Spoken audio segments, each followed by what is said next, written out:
The neighborhood looked like the kind of place people bragged about on real estate listings: tree-lined streets, perfectly mowed lawns, and houses that all had the same air of suburban pride. But beneath the carefully painted picket fences and manicured flower beds, there was tension brewing. At the center of it all was Karen. Everyone in the subdivision knew her by that name, though her real one was Linda. She was the self-proclaimed enforcer of the HOA rules, even more so than the board itself.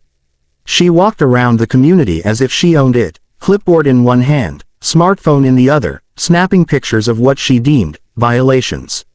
One of her biggest targets had become Marcus.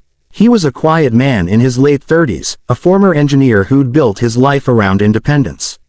Unlike many in the subdivision who flaunted luxury SUVs and weekend barbecues, Marcus kept to himself.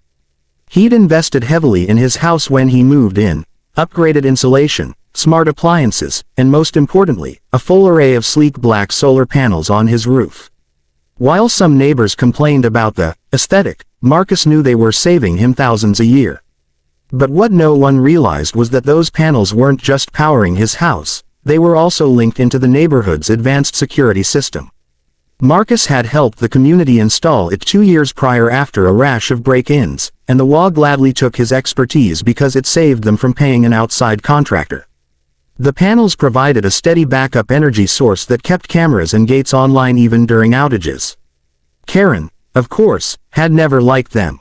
She argued at meetings that the panels ruined the symmetry of the neighborhood, and she frequently told anyone who'd listen that Marcus's house looked like an industrial facility, rather than a suburban home. When the board refused to force Marcus to remove them, largely because they couldn't legally, Karen took it as a personal mission. One warm Saturday morning, Marcus was away visiting his sister. Karen saw her chance. Armed with a ladder she borrowed from her neighbor's garage and a few buckets of outdoor paint in a dull beige color, she marched to Marcus's driveway with determination burning in her eyes. She muttered to herself about preserving property values as she hauled the ladder into position. Then, with her paint roller dripping, she began to smear thick strokes across the glossy black solar panels. In her mind, she was doing the neighborhood a favor, blending the panels into the color of the shingles. The paint didn't take evenly, but Karen didn't notice. She kept at it, covering panel after panel. By the time she climbed down, sweat dripping from her forehead, half the roof looked like a botched art project. Satisfied, she packed up her things and walked home, convinced she'd finally handled the issue the HOA board was too weak to confront. At first, no one realized what had happened. The panels still caught sunlight, but within hours the coating began to dry, hardening into a film that blocked most of their function. The drop in energy supply was immediate. That afternoon, the neighborhood security system, which had always hummed quietly in the background, began to fail. The cameras at the gated entrance flickered and went dark. The motion-sensitive street lamps that normally clicked on at dusk stayed off. The alarm systems linked to the network stopped sending notifications. It didn't take long for people to notice. Cars lined up at the gated entrance when the automatic barrier refused to open. Residents frantically punched in their codes, but nothing worked. Kids playing in the cul-de-sac realized the streetlights didn't come on, and one family's alarm system malfunctioned so badly it went off non-stop, shrieking into the night. Calls started pouring into the HOA hotline. By the time Marcus returned late that evening, chaos had already broken out in the group chat. Dozens of neighbors were furious about the outage, some worried about burglars, others just annoyed by the inconvenience. When Marcus pulled into his driveway, he immediately noticed something was wrong. His roof looked strange under the moonlight, dull and patchy where his panels used to gleam. He froze, staring up in disbelief. Then, climbing onto his ladder with a flashlight, he saw the streaks of beige paint across nearly every panel. His jaw tightened. Within minutes, Marcus understood why the neighborhood system had gone offline. His panels weren't generating enough power to keep everything running.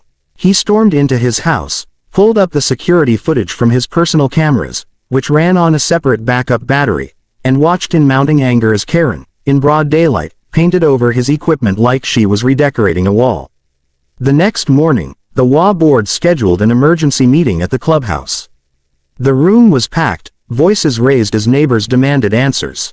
My kids couldn't even sleep with the alarms going off all night. One woman shouted, "We pay for security. What if something had happened?" Another man added. Karen sat near the front, arms crossed smugly, as if she'd been waiting for this moment. "This is exactly why we shouldn't rely on one person's ugly gadgets to power our whole system," she announced loudly. "I told you all this was a bad idea. The panels were hideous, and now look what's happened." Marcus, who had been silent until then, stepped into the room with his phone in hand. Without saying a word, he tapped a button, and the big screen at the front of the clubhouse flickered to life. The grainy footage of Karen, balanced on a ladder with a roller in her hand, played for everyone to see. Gasps rippled through the crowd. Karen's face went pale, but she tried to keep her composure. That's not what it looks like," she stammered, but no one was buying it. The video showed everything. Her dragging the paint buckets, climbing the ladder, and smearing his panels until they were ruined. Marcus finally spoke, his voice calm but firm. "Those panels didn't just power my home. They powered the system that keeps your homes, your families, and your property safe. Because of what she did, the entire neighborhood was left unprotected for nearly 24 hours. If something had happened during that time, it would have been on her hands." The room erupted in shouting, this time directed squarely at Karen. Some called her reckless, others selfish. Even the HOA president, who usually danced around conflicts, looked furious. "You vandalized private property and jeopardized the safety of this entire community," he said. "There will be consequences for this."